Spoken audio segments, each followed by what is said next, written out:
Hey guys, this is Chesney Hawks here. You are watching My Hammers 11 with the one and only Russ.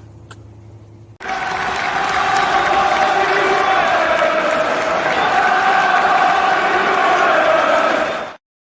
everybody, Russ of My Hammers 11. Hope you're safe and well. If you channel, all that stuff, please subscribe. And I've done it too many times to be honest now. Anyway, I would like to thank our channel sponsors. Check out the description below. Get the proper one out of the way. Anyway, I hope everyone is safe and well today. Another great guest, man with many hats. It's fair to say, he's got a nice one on, but it could be YouTuber, could be, I don't know, football club COO and founder, could be best-selling author. Yeah. Could be father, but more importantly, hammer. That's what we like. Spence. How you doing, Spence? How you doing, man? Good, mate. Yeah, good to see you, buddy. Of course, yeah, hammer, out of all those things, is the thing that has lasted the longest. So we'll go with that. Well, hopefully. Yeah. I mean, yeah, obviously the tags as well. That's the thing we hope goes on for longer. And I mean, it's been great. I mean, I was thinking the other day, where like me, for example, the season finished and then obviously the Euros, and then we've got like sort of a 4 or 5 week period until we sort of start the new season. For you sort of never switch off, do you, with football? Because obviously, even when it's pre-season, you're still doing you and Seb are doing all the stuff, all the finances, shirt deals and shit like that as well. So it must be never ending for you, man. Well, even more so this year, because obviously, because our non-league season was curtailed in December, we started our pre-season actually in June.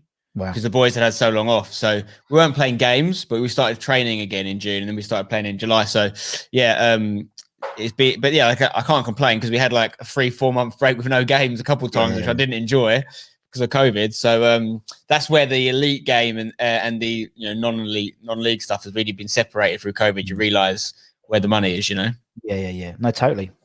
But finally got promoted, which is great, isn't it? Amazing. Yeah. No, technically back to back, mate, because we've only had 1 complete season and 2 non-complete ones. We've got 2 promotions, so we're all right. We're doing all right. Yeah, it's good, man. I'm friends with a lot of the AFC Wimbledon guys, and and so obviously so many parallels between them and obviously where they were. I can't remember how many seasons ago it was, but now they obviously going into their spiritual home, Plough Lane. Now it's amazing. So great story, isn't it? Yeah, I'm very inspired by those guys. They obviously they had much more of a sort of catalyst and a historic situation with Wimbledon, but in the way they've done it, they came in the non-league pyramid, I think 1 level above where we came in, so very similar.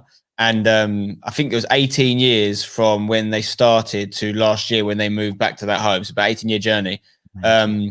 But obviously they got to like League One, but they overtook, which is amazing, didn't it? When they overtook MK Dons, they overtook them, I think, in about 12 or something years, 13 years, which is incredible if you actually think about it. So I mean, what an inspiration they are. Yeah, they certainly are, man. And obviously next year, I can never pronounce the name of this. Isthmian. That's Isthmian. Just forget there's like a T and H, and they just say Isthmian. They just like throw a few extra letters in just to piss you off. But you got Grays, you got Romford. Yeah. Big day. Ollie Mersey's Coggeshall.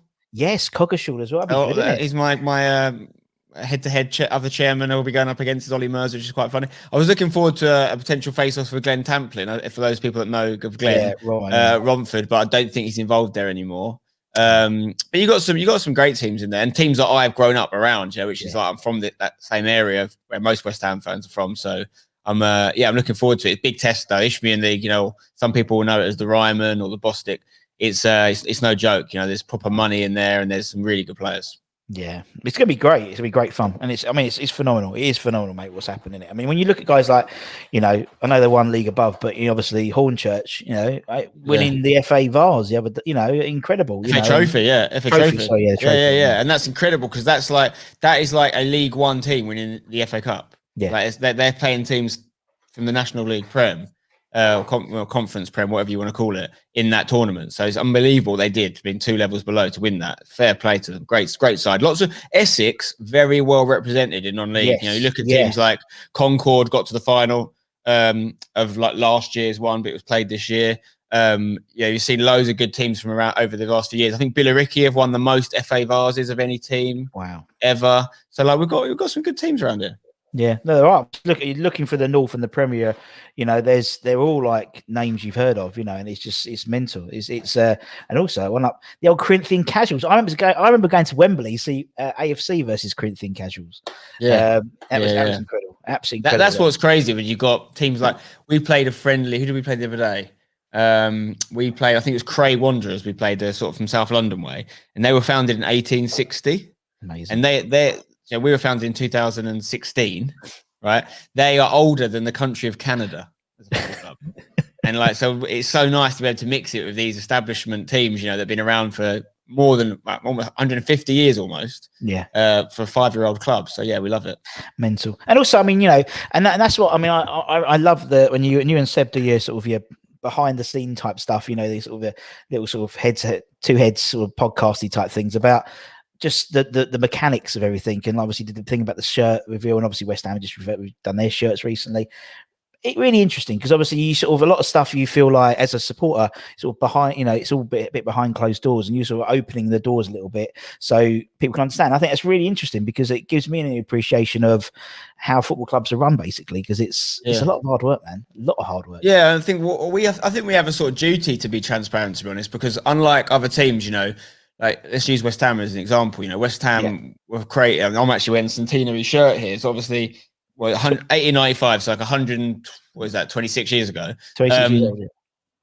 They were obviously a load of guys working in a factory together, right?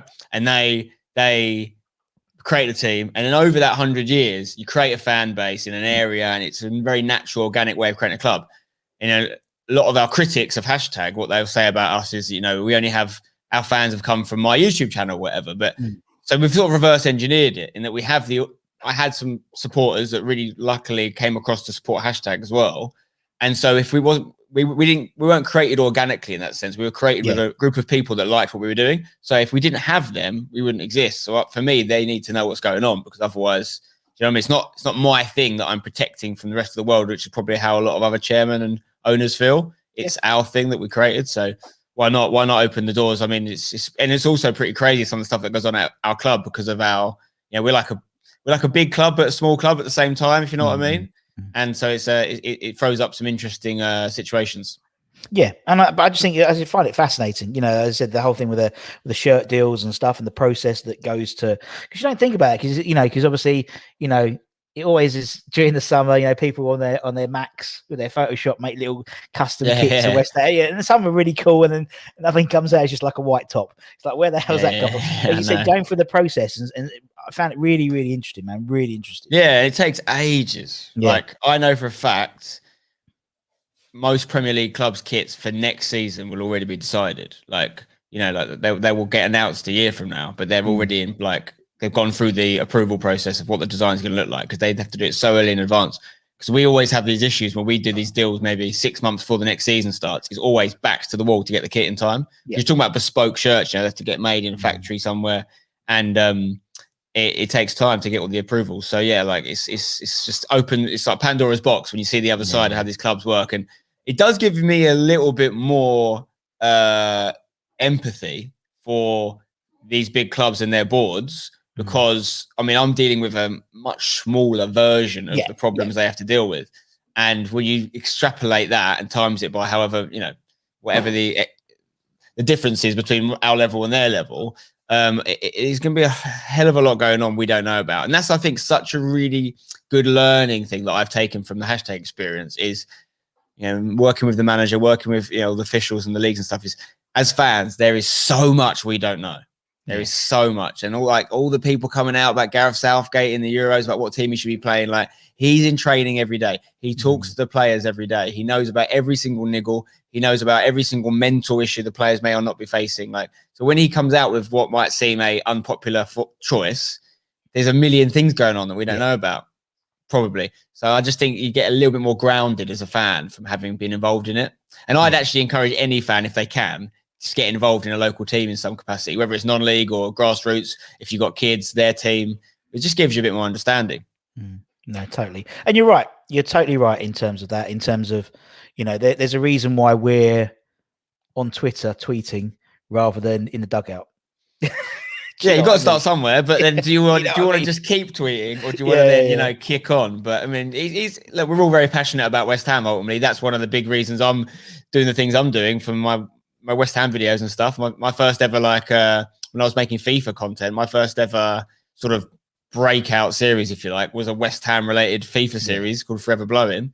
And then all the videos and matches I've been to over the years when I've filmed. So Like, you know, it's great to be passionate about it. And I get a bit of stick sometimes, maybe some of the fans on your channel, about, you know, it's a shame, to be honest, because I'm one of you guys. Like, I'm one of you guys. I just happened to make videos maybe at a time where a little bit less people were making them. So that helped me, that timing. I got certain opportunities. Like, and I always remember when I hosted the West Ham kit launch, I think it was first year at London Stadium. Yeah. And I actually filled in for Mark Wright. Mark Wright pulled out the day of or the day before.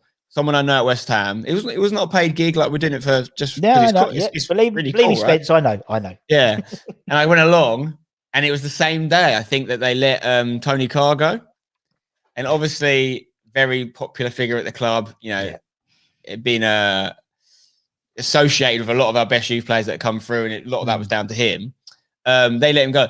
And then people understand YouTube and social media a lot more now, but sort of 5-6 years ago, whenever this was, they didn't. And people were literally like blaming me for Tony Carr going like, oh, we've got rid of a coach so we can pay a YouTuber to present a kit launch. I was like, first of all, not getting paid. Second of all, do you think I have any say in whether Tony Carr stays at West Ham or not? I love the fact you can just walk into London Stadium, you out. I know. Madness. But it happened to me. I remember once back in the bowling, I played one track and we lost, and then someone on Knees Up My Brown said, and then the DJ played, and it ginked us, you know, the G rather than the J. So assuming I'm going to bring on a sausage roll or something, you know, I was like, it's ridiculous. It is ridiculous, man. All your fault, mate.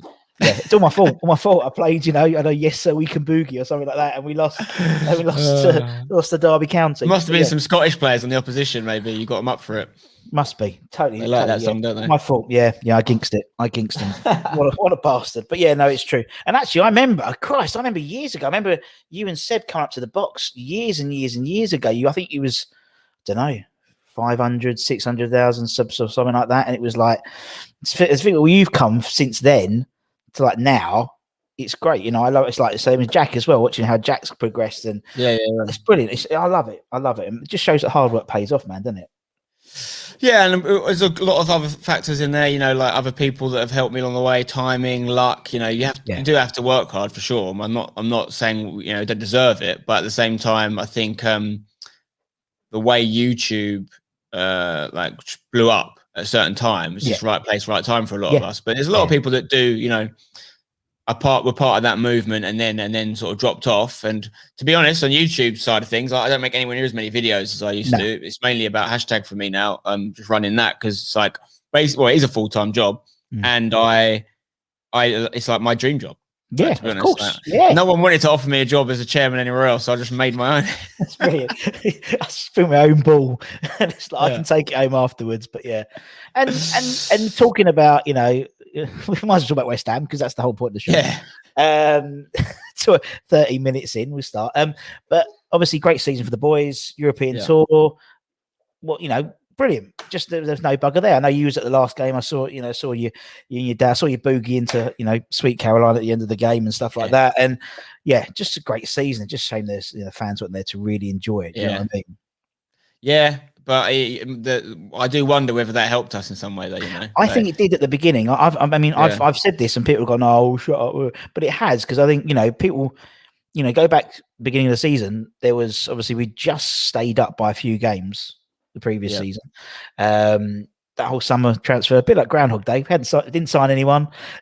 We'd sold Grady. Do you remember? Mark came out and said, and then we'd lost against Newcastle. Absolutely appalling game it was, with fans in there. You could have imagined what would have happened. So I definitely think it helped us starting with. Towards the end, I think we would have been in Champions League if we had fans in the stadium by the end of the season. Yeah, that's the thing, because we all know what the West Ham fans can do if they're feeling behind their team and feeling, you know, like we're getting what we deserve really as fans. Because that hasn't necessarily been the case for a few years. The London Stadium has never really felt positive. Positive, not for any long period of time. And obviously the way we're playing last year, you're completely right, towards the end everyone would have been buzzing, and I hope that continues. But then, you know, we have to address the fact that realistically we've lost momentum again because we've just done nothing this summer. And I am a little bit pessimistic with West Ham generally because I think that's the safest way to be. Like, Yeah, not that I don't believe. Yeah, I don't believe. I obviously believe in our boys and what we can do, and I really believe in Moyes. But it doesn't bode well when we've just done no business. And there's a load of logic to it. Maybe I have been listening to old Neil Warnock's autobiography at the moment, an audiobook, and he says about how the reasons, probably stating the obvious here, but the reason so many teams leave it late in transfer windows, managers want to do the business early, owners want to do the business late, and the reason owners want to do the business late is because you pay less wages. Yeah, later exactly. you get players in, later, and you think you can pick up little signings here and there, but it's very risky. It looks like we're doing now. That 6-2 win against Celtic, like it flatters to deceive. To be honest, I kind of wish we'd lost because we'd then gone. We need to bring some players in. But reality is we looked pretty good against not a great Celtic side. And that paper thin squad we've got, which is no way ready for Europa League football. No. Like in terms of numbers, it might just not get that much reinforcements, which concerns me. Yeah, I mean, it's sort of, he does sort of have a lot of parallels to last summer's transfer window and January's transfer window as well, wasn't it? Really, because you're scrabbling around with what is a striker, need a striker. We get Jesse Lingard, what? And then he turns out to 9 goals, 11 games, whatever. Unreal. But I know what you mean. I think there's it's weird. All I'll say is what is positive though is Moyes hasn't missed with a transfer yet. No. Every single person he's brought, there's a few youth boys we don't know about yet, but every first team player he's brought in since he came in has improved us dramatically. Even Lingard on loan, we'd all love to return. But I've got faith in him identifying the right players. We just need to give him some money. Yeah, no, I agree, man. I agree totally. It is in Moyes we trust, and he's brought like a togetherness. There's a real team bond around the team, and so when we go back, when everyone can go back, whether it's at Atalanta or the Leicester City game, when everyone's back in the ground, it's going to be buzzing. I think people are clucking to get back in there. Which is quite. It's a full reset. The way I've seen it, it's almost like your computer's been a bit laggy. You do a full reset and it starts all again. That's what I think's going to happen. But we'll see. As you said, we just need a few players in. So, why West Ham, Spence? Why West Ham, man? My dad's team. Same reason a lot of people do. I mean, I'm from Essex. I've grew up in Brentwood. My dad's from Grays. Very West Ham sort of area. My dad's reason for picking West Ham, I believe, was when he was a kid, because his dad was an Arsenal fan, but my granddad, but he had a teacher that used to take him to some games, and he took him to a West Ham game, I think. And that was his, obviously that was when he was a kid, and he just carried on from there. He was 10 when we won the World Cup in England, and obviously the Bobby Moore and the Peters and the Hurst association would have been rife. So he loves it. He's a big West Ham fan. He got us all into it. My mum's side are all Tottenham, which disgusts me, but it is what it is. But no, we've been West Ham since day dot. And the only other team really more local to me I could have supported was Southend United, because I was born in a house that literally, the room I was born in, you can watch the match from. It's right next to the stadium, overlooks it. But my dad was already West Ham, wasn't he? So never was an option. But I have been to a few Southend games. Yeah, I've been to Rootsall a few times. Don't mind Rootsall. It's all right, isn't it? I just got Orient quite a lot. Used to go at the O's because it was tenner for an under 16 season ticket, and they used to do the whole West Ham away Orient at home type thing. So it works out quite well. I used to love that. And obviously, we know that the whole family, Saunders and Seb and your dad, and more importantly, how long was it until the little one got a West Ham kit? Well, my friend Lewis, who works for us at Hashtag, bought him a West Ham baby grow like the second day we were home. So I put him in it. I put a little picture on Instagram because I said, you've got some choices to make. And it was him. And he had one baby grows in front of him. It was West Ham, Hashtag. And then because I'm involved in FIFA esports, someone from FIFA sent me a blank one that said Future Esports Pro. So these are your choices in life. I was like, you can be anything you want to be as long as it's one of these 3 things. Poor bugger. I say that my daughter, she was 3 days old, and I've got a picture of her in the playoff trophy. Oh, in it? Yeah, no, that's pretty cool. She was due on the playoff day, and I had a really good seat. So I was obviously at Wembley, and much to Cole couldn't believe it. I proved it, but and so she was sort of implanted a bit like Harry Potter, sort of with the scar. She was implanted 3 days ago, bless her. But get him in early, mate. You got to get him in early. It's a family thing, and that's what the other thing is. Since he's been born, West Ham have qualified the Europa League. Hashtag got promoted. England have got to the final of the Euros. He thinks his football life's easy. He doesn't know he's been born. It's easy. You know what I mean? He should retire now. At 7 months old. Just I'm done, mate. I'm done. Yeah, it doesn't get better than this. Sub me off. And the Olympics as well. I mean, England are starting to win gold medals now. GDP. So I love the Olympics. I get proper into it. I get proper into like things like archery for like a week, thinking I know everything about. That's a good line. Oh, that's good. It's like you have no idea. Or what was it yesterday? Street skateboarding. It's called it. It's mental. And they just all keep falling over. I've never seen. It's like all the skateboarders I see around London. They never seem to land anything. They always seem to be falling off. Well, that's amazing me, that sport. Like how much abuse their bodies take, and they just keep getting back up. Get back up and go. Fair play to them. I'll be like, I could only do it once. That's it. Ridiculous. But anyway. I'd have all the knee pads on. I'd have all that. I would literally like be not cellophane, but bubble wrapped up, literally like Michelin Man. And I couldn't do it. I just couldn't do it. But no, I love it. I do love the old Olympics, but it doesn't really start until the 100 meters, is it? Do you know what I mean? It's the big one, isn't it? Yeah. That's the big one. But there's no fans. It's really weird. There's no fans. Yeah, there's a lot of controversy around it, isn't it? But it is nice to see, like Tom Daley winning the gold this morning. It was massive, wasn't it? Lovely moment for him. So you get up for it. I enjoy it as well. I'll be honest, I've watched less of this one since it started, and usually I'm glued to it. I don't know if it's because of a little bit of the Euro hangover or just other things happening, but I haven't really sat down and watched too much of it apart from clips I've seen online. But I do want to get into it. Yeah, as I said, once it gets into the stadium, that's when I really get into it, I think. Yeah, but it's so good. And I've only got a couple of weeks, and we start bloody.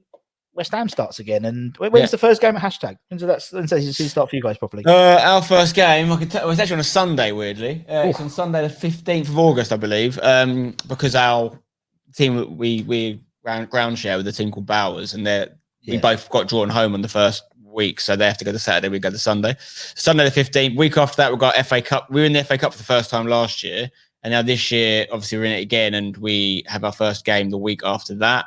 So it comes thick and fast. We've got our women's team as well. They kick off the same weekend. Wow. And the women's team are actually they're in the 4th tier of women's football. So they're 3 promotions from the Women's Premier League, the Women's Super League, as it's known, 2 from the Championship. So they're like proper players. Some of the girls at our club are unbelievable. Oh, they are. I love it. I love the West Ham women. I take Flo down to when it was down at the Rush Green. Obviously, they're Dagenham Redbridge now, aren't they? But brilliant. And we've actually got a lot of the ex West Ham ladies players at Hashtag. So brilliant. From that era before West Ham took women's football really seriously and got into the Super League, we've got their old manager. So Jason Stevens, our women's manager, used to be the West Ham. How funny is that? My football team's manager used to manage West Ham. Brilliant, love it, ladies. Jason Stevens. We've got players from that same team that he managed there. So it's quite cool. And then we actually had one of our players trialing there this summer. We had a friendly against them. So Hashtag have played West Ham. Not in the big FA Cup game that I'm looking forward to that will happen one day, but in a friendly we have played West Ham, which is pretty cool. That's awesome. You would have to get a half and half for that, wouldn't you? Surely. But I don't know. But it's not 11. I thought you were saying I should play a half. yeah. I can't be that guy. That'd be proper. Oh yeah, I just think today, guys. If it was a friendly, even though I'd probably lose my manager over it because he'd just say I'm not managing again if you make me play you. But if it was a friendly against actual West Ham, I might have to say just sub me on in the last minute just so I can say. Just offer something in the final third. That's what you're doing. I love it. No, it's brilliant, man. It's brilliant. No, it's great. And I love the fact that as you said, the women's and there's like equal footing with Hashtag with the women's football as well, where it's like it's a totally different club, so to speak. You got obviously Fridays involved, and it's brilliant. I think it's great, man, and I think it just opens up to I know with Flo's proper got into West Ham because I used to take it to the women, which is a bit of a reverse way. You think it's the men's football would attract them to, but and then you get people like with Kate on and stuff like that. Kate Longhurst, who's absolutely brilliant, and the dad and stuff. Oh, it's awesome, man. Right, okay. Let's do your 11. Let's do your 11. Okay. So obviously everyone we've had on the channel, apart from Harry Redknapp, Nigel Coker, randomly, and Ian Bishop, has put together an 11. So the idea is, the other guys, did they refuse or? Right. Well, Harry started talking about Bobby Ferguson playing with Bobby Ferguson, and then obviously, Harry, he ran out of time. He ran out of time. He had another meeting at 6 o'clock with America, talking, I don't know, something about a racehorse or something. Ian Bishop's just too nice, so he didn't want to offend anyone. And I don't have that problem. No, you're all crap. And Nigel Reo-Coker, just Nigel Reo-Coker, is his own person, really. Although there's another ex-player interviewing soon who doesn't want to do an 11, but I think because he hasn't played for a long time, so I don't think he can actually remember all the people he played with. And so everyone, but you can pick whoever you want, whatever criteria. The only rule is you have to be alive to have seen him play. Otherwise, you and me, we'd have all put Bobby Moore and stuff like that. None of us saw him, so we've got no comparisons. So that's what we do. It's all a bit of fun. And so we've had, must have almost 400 people we've interviewed now. It's mental. Have you made a combined 11 out of all those teams? So we've done, I keep a spreadsheet. I love my spreadsheet, Spence. So we keep a spreadsheet just to see, because obviously we interview fans from all different we interview guys who've been going for, like your dad, who've been going for since the 60s, really guys who maybe have only been fans for 2 or 3 years and they live in Chicago. Do you know what I mean? So it's a real cross section. It's real good fun. And obviously the ex-players as well, which is really interesting. So who's going to go in goal? Well, it's between two for me. I was first of all, actually, and I'm trying not to have too much recency bias in my team, but I do actually think Fabianski is probably the best goalkeeper we've had in my lifetime. He's in mine, but McCloskey was just a fan favourite. I don't think he was as good as Fabianski, but he played a lot of games, and they've got the song and all these things. So it's between these two. Looking at my team now, I think I'm going to go Fabianski personally. I just think that he's just got the edge on McCloskey, and I think he's a great keeper. Another great keeper that Arsenal let go. Same with this Martinez guy recently. Like, they've had stinkers. Now they're paying 30 mil for Aaron Ramsdale. Like, what's going on? Really, that's the thing that surprised me. Aaron Ramsdale, 30. It's like relegated 2 years in a row. Like, there's got to be some sort of pattern there. I think it's one of the worst goalkeepers in the Premier League, personally. When you think Sam Johnson, you can get for 15, 20 million. Do you know what I mean? But Fab was in mine. I totally agree, man. I think, and I think frustratingly, if we had Fabianski before he joined Swansea, he could be another sort of couple of years on him. He would be in the same ilk as Ludo in terms of how people, because his longevity. Ludo was in goal for years. It looks like we're starting to prepare for life after him now, though, isn't it? Because we've been linked with keepers, and it's probably the right thing to do. He has had a few injuries as well, hasn't he? I think it's great. It makes him, to all intents and purposes. I know everyone's a bit frustrated about we're saying, why were you looking to get a goalkeeper when we need It shows forward planning, and for a long time, I don't think we've had that. It's almost like a season to season things where Moyes has got, right, okay, well, this is this year. And then, okay, well, then Fabian, this potential offer has come up with whether we're going for Nippleman or Rio or we're going for or Sam Johnson or whatever. There's that sort of a year to blood him in. And Fabianski's got 1 year left in his contract. He's not going to retire. He's going to go to a club, he said. So, fair play. I think it's a great idea. Absolutely great idea. But we'll see what happens. But then that happened last time. Last time we did planning and we brought in 2 goalkeepers and then sent the kids out. We had Roberto. Yeah, that was just a poor transfer, wasn't it? And Pellegrini lost his job. So great idea. But we'll see what happens. Right, we'll put Fab in. Let's go. Let's go defenders. Let's go. Okay. Who's your first defender? So I've got a back four. I'm going to go with. I'll start off with the one who's just in, because there's a few that again I've got a similar sort of dilemma with. But in centre back, I'm going Steve Potts. Oh, now I don't think Steve Potts is in the 2 best centre backs we've had in my lifetime. But when I grew up, I sort of fell in love with him a little bit. Like I was playing centre back as a kid. I actually didn't know until I was older he was American. I thought he was English until I was like 15, and I found out he was American. I was like, oh, it sort of changed him for me a little bit. So I thought he was this like English guy called Steve, like my dad's called Steve. But not that it matters. He just played a lot of games for us. For me, in that period of my life, like mid-90s, sort of growing up, he just epitomised West Ham for me at that point in time. And so for me, he's in there. Not the best centre back, but his son went and played for us as well. Dan Potts, I love that. Freddie's just signed.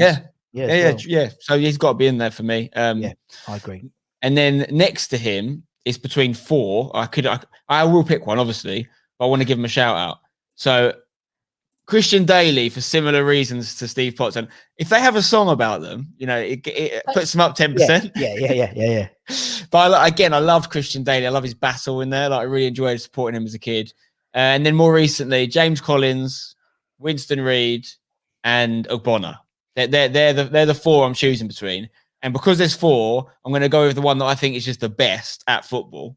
Because they've all put stints in. They've all played hundreds of games for West Ham. And I think Ogbonna is the best of those four, personally. I think all the other three deserve huge, shout out, and they've been great servants. But Ogbonna's been at the heart. He's got better with us, actually, as he's been with us. And I really like watching him. I'm a big fan of his.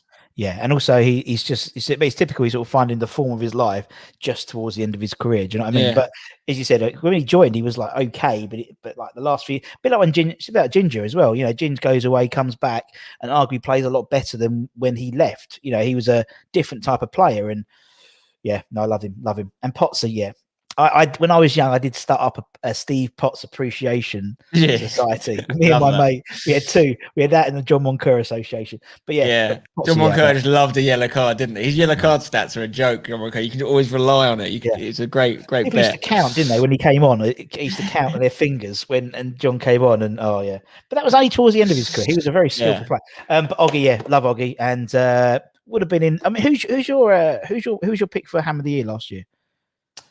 Last year for me, I would probably say Soufal.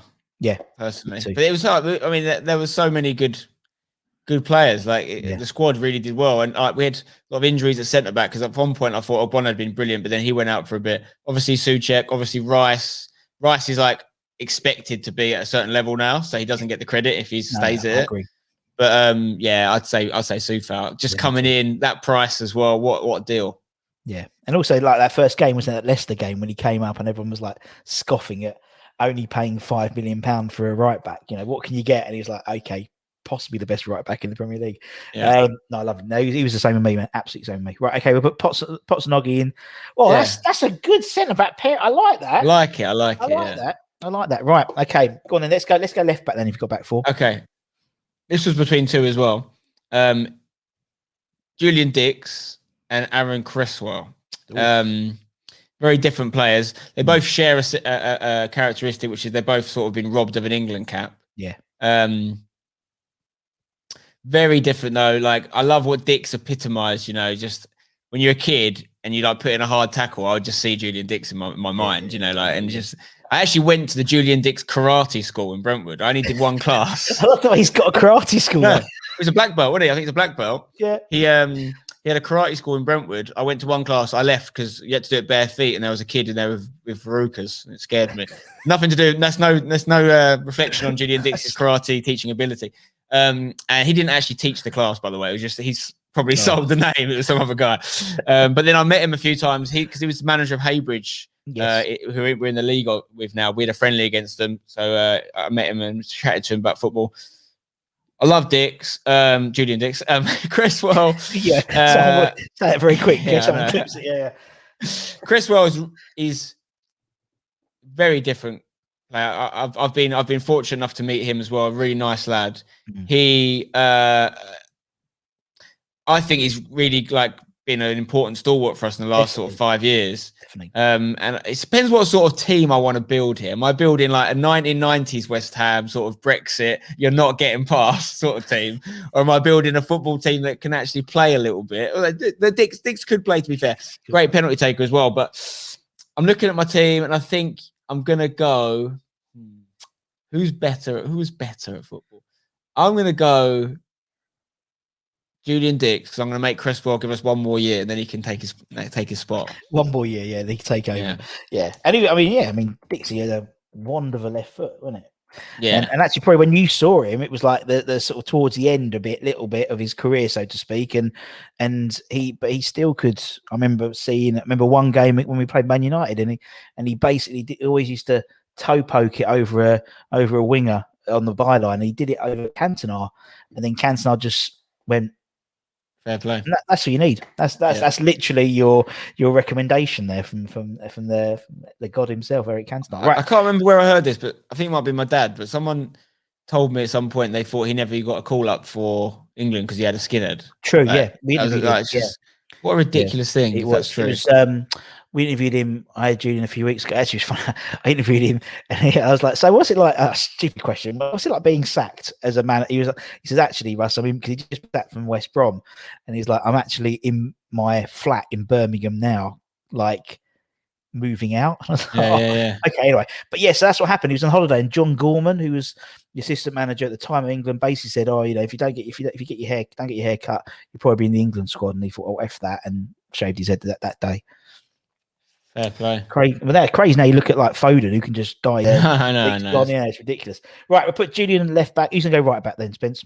Yeah, this is maybe controversial, but it links to what I said earlier. But I'm actually going to put Soufal in at right back. Now I know he's only had one season with us, and there's a lot of. But when I looked through my memory of West Ham times, I don't think we've been blessed with right backs. No. Ben Johnson, maybe when you think about his potential, what he went on to do.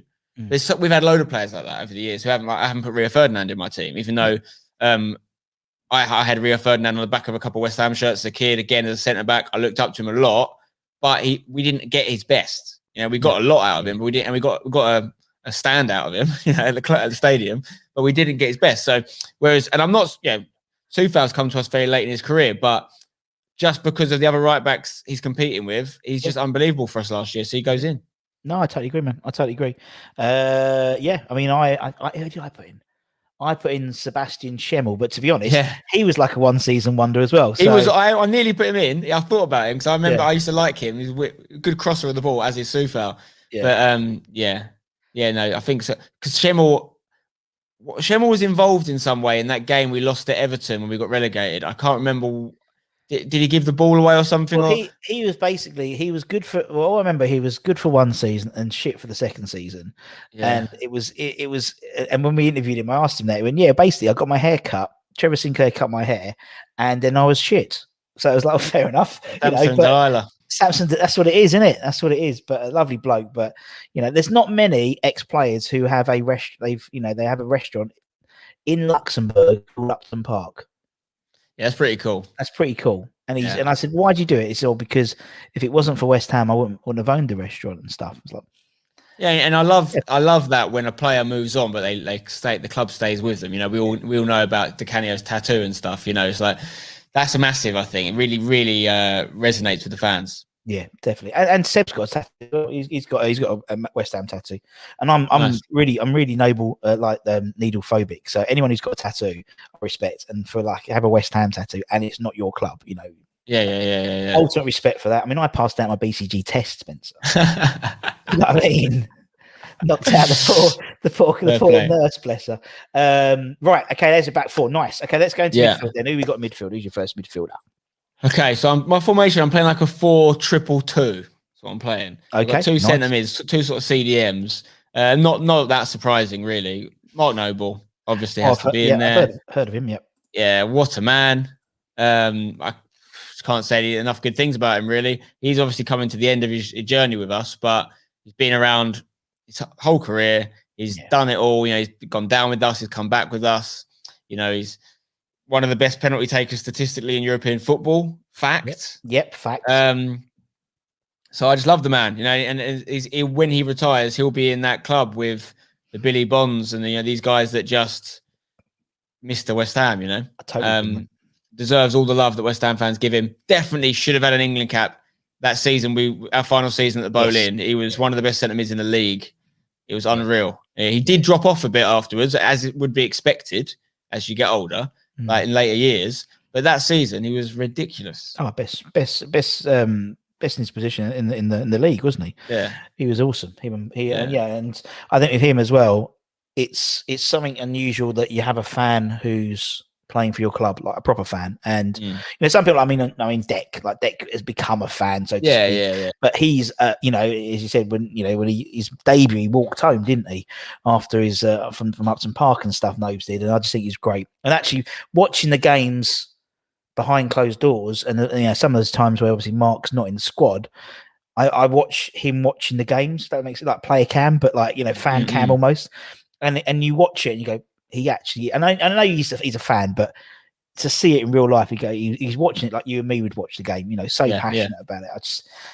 I think it's going to be a very emotional season next season. Just say that.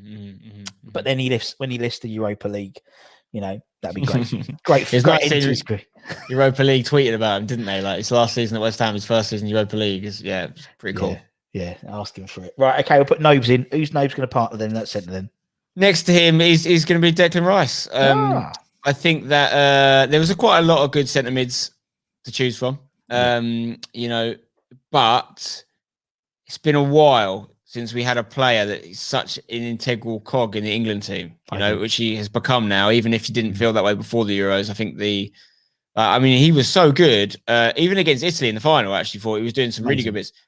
And he got subbed off, obviously, which is a shame. But really nice lad. Like, again, having worked with him and met with him a few times. Unbelievably talented. Work rate, to leave Chelsea when he did and come in and sort of say, well, that's not going to define me. I'm going to come back and I'm going to become what he's become. It's really inspirational. And I don't know how much longer we'll have him. We might not even have him next season. I don't know for sure. But even if that's the case, fair play to him. He could have pushed for a move last year, probably. And I just think, he's just class. He is absolute class on and off the pitch, isn't he, man? He just gets it. He's got that old school mentality about him that when we joke about people like John Moncur and people like that, they still have this, and even earlier date, Machiavelli, Cotti, they have this sort of rapport with the fans that modern footballers don't usually get, but Dec does get it. He just gets it, and absolutely. And as you said, it was, although part of me, I don't know if it was the same as you, when he's taken off for England, I'm a little bit relieved because I know how much, so we know what happened after with all the penalties and stuff like that, and how much everyone's vilified those players and stuff. And I didn't want that to be Dec because he's and it's so it's really weird. I'm like, oh, thank God he won't take a penalty, he won't miss it. I was worried when we played Germany because he had a yellow, didn't he? Him and Calvin Phillips were both on yellows, and obviously in that position, tackling CDM. I was thinking, I can't believe he left both of them on for so long. Because I didn't want him to be the villain, like you say. But there's a reason that England and West Ham, he's their go-to guy for like the social media stuff and the interviews and things because he just carries himself very well. Very good sort of spokesperson to the fans because he's just like one of us. Definitely. And real West Ham player, in the way he plays as well, like blood, just blood, sweat and tears, heart on his sleeve, get the ball back, get a big tackle in and can score a goal going forward every now and then. He doesn't score many, but when he does, they're usually big goals. So, I'm just a big fan of him. I'd love him to stay, maybe just have the Europa League with us. What he needs to see, I imagine, is us back in the squad and back in Moyes. So if he sees 2-3 names coming over the next few weeks, might be enough to keep him. But there's a lot of talk about us having sort of some financial struggles. So he's the obvious show pony to cash in on if that's the case. But I love him. I hope he stays. Oh, me too. And I still have this sort of claret tinted view, claret glasses that he's not silly as well. He knows obviously after the end of next season, he's got the keys to the castle. He could have the keys to the castle. He could be the main. It's almost like I want them to build those turrets again, so he can literally have a ceremonial key to the turrets. Because he's going to be, you know what I mean? He'll be like the main man. I missed these. I missed the turrets. Oh, bless him. Anyway, but we'll put Dec in. Right. Okay. So there's your two. So you're doing 2-2-2. So we'll go for the second twos. Who's your first one? My two attacking midfielder winger types. Yep. Obviously this guy's played every position for us and more recently he's been smashing it as a striker, and I hope this year he becomes our leading Premier League goal scorer. He's very close. But Mikel Antonio is has to go in. He's a legend in the making, I think. That's come off. He's a legend in the making. I think that when he goes, we'll appreciate him a bit more, and we appreciate him now. Only thing I can say about Antonio is I wish he'd stayed fitter for longer. I think if he did, he'd already have got that record. And he would have probably got more of an England opportunity. I think he's going to go with Jamaica now, isn't he? He did get that one squad in England, but then again had to withdraw for injury, which is the story of his life. So, but when he plays, he gives us everything. He can do it.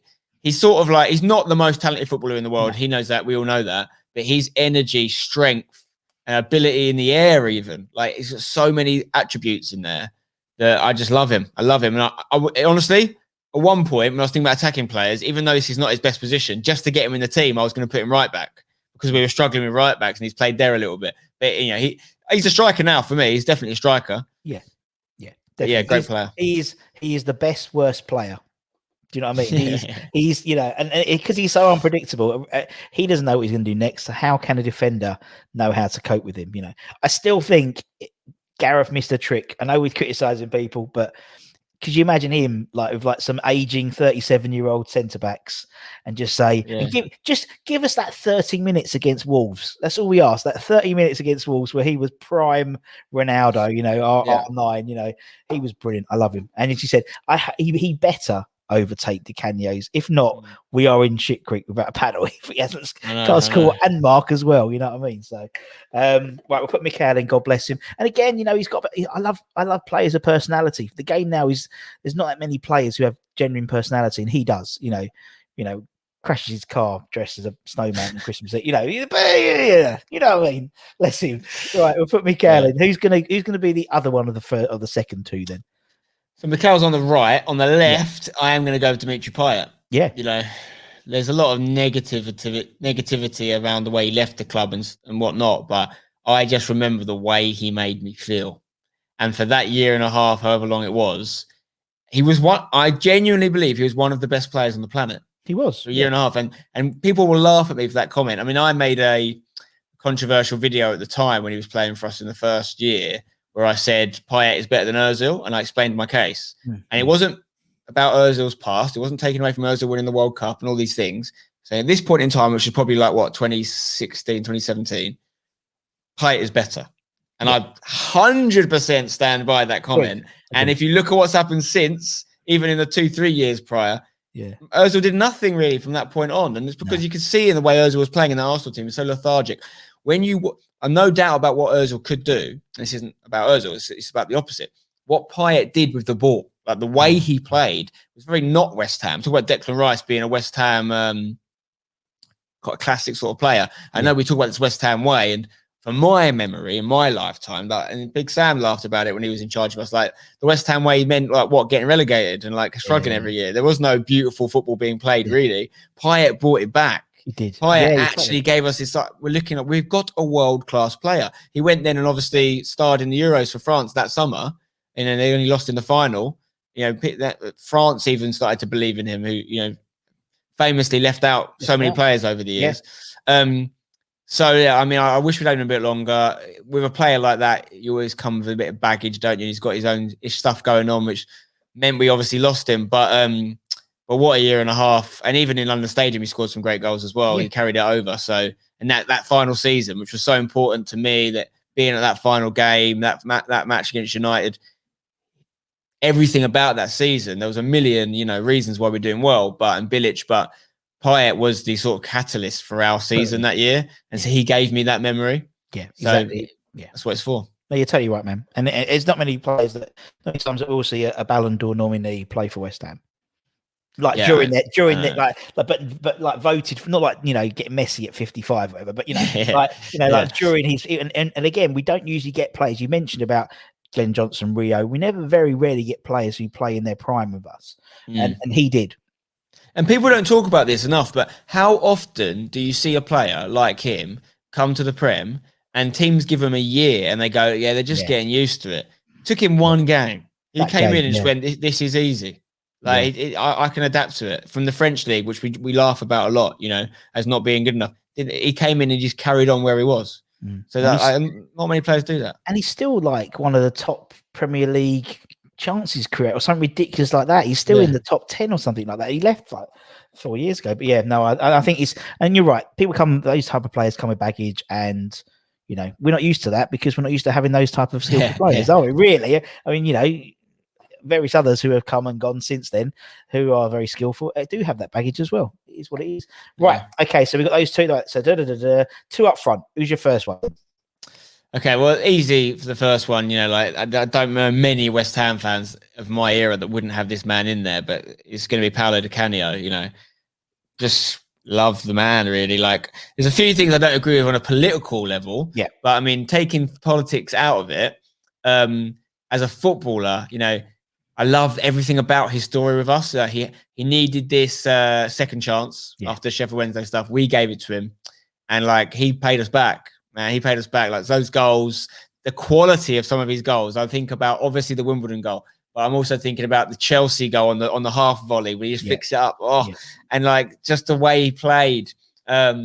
Everyone at West Ham loves Paulo De Caneo, right? I don't think there's anyone that doesn't, you know. And he took us to his heart as well, like we mentioned with the tattoo. And you know, I did think at one point he would come back, you know, when he was managing teams, and I thought, we could see this here.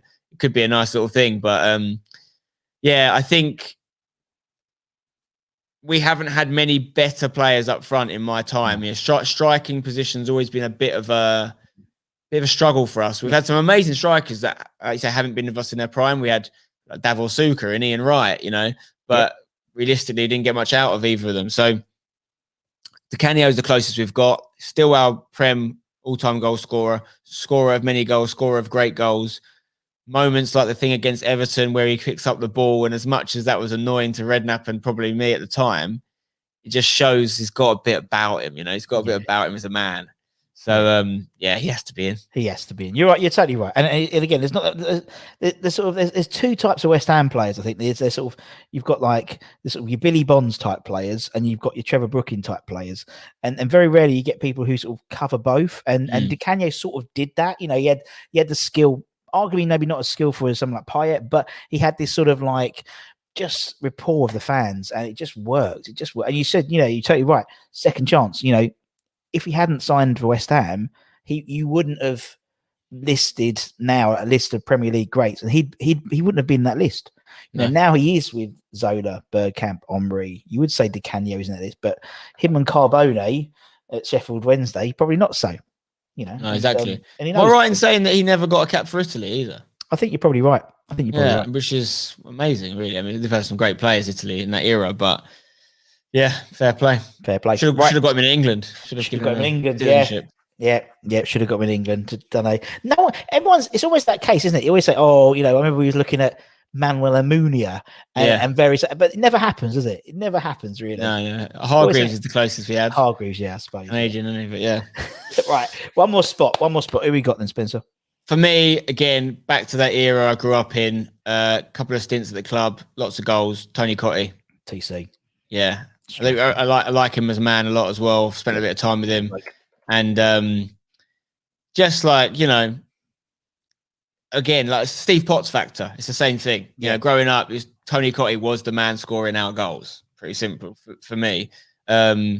More so in his second stint with us, where I, you know, I was more of alive at that point. I'm more aware. I was alive for the first stint, but less knew what was going on. So I think it's one of them. In the nicest way possible, I want him to be replaced in this team. Because I want, you know, and whether it's Antonio taking the striker spot or someone else coming in and scoring 100 goals for us over the next 10, 20 years, he should be replaced if we have any sort of success. But while this current generation, the 32 years I've spent on the planet, he is one of my favourite strikers we've had. I totally agree, man. I know exactly what you mean. And he's again a West Ham fan, you know. And he did get a couple caps of England, didn't he? Yes, he got, because it was either 7 or 8. I said the wrong one. Because you know Tony's like proper on his stats, and I got everything right apart from his England caps. 7. I'm looking at it now. 7. Yeah, 7. Yeah, because he made me know that and every time I still see him, he still says, 7 times caps England. Fuck off. Anyway. And I think because I saw that they released this clip of, I think it was like the 88 England squad or something, or 86 England squad. And they were like singing a song and like Top of the Pop style setup. And Tony Cottee's in there. We've got like Lineker in there and all these guys, and Tony Cottee's in there. So it's a good little crowd he got in the squad with. Mental. Well, that's the team. I haven't got a 4-2-2 graphic, so it's 4-4-2. But there we go, mate. Nice team. Like it. A nice mix, you know what I mean? A nice mix of like old and new. And a bit of middle period, you know. It's a lot of people tend to just go for the old players, but you're right. It's important to, you know, acknowledge the great season we're having now. Or we had. Big question though. That team, all in their prime, do they beat our current team? Yeah, I think so. I think they do. I mean, the midfield is strong in their prime. Those 4 players. Ooh. It's like I remember interviewing Mark Ward, and I said to him, we were talking about like the current team, and he's like, Russ, this was the season before. So the season we just like stayed up, and he went, Russ, our team would have smashed this Yob 4 or 5-0, and it was fair enough at the time. But this team, I think in their prime, but again, like in their prime, someone like Cotty, you don't get that sort of fox in the box anymore now, do you? You don't get. They're all forward, and it's very rare. You get. I mean, obviously Defoe's still banging them in for Rangers and stuff, but you don't get that sort of like goal scorer. They're all sort of, even like Ings, who used to be like that, sort of adapted his game to be more of a forward rather than as a striker. But anyway, Spence, man, it's been a pleasure. I appreciate you're a very, very busy man. So it's been great chatting to you. So and good luck to the new seat up the tags. Yeah, obviously, cheers, mate. About the tags. Get yourself down to a game one day. We'll be down there. I'm gonna definitely get down there, mate. And everything else for myself and from Spence. Take care, everyone. Stay safe. Wash those hands. Get those jab appointments. Oh, these already come on, you irons. And we'll see you again very, very soon. Take care, everyone. Much love. Bye bye.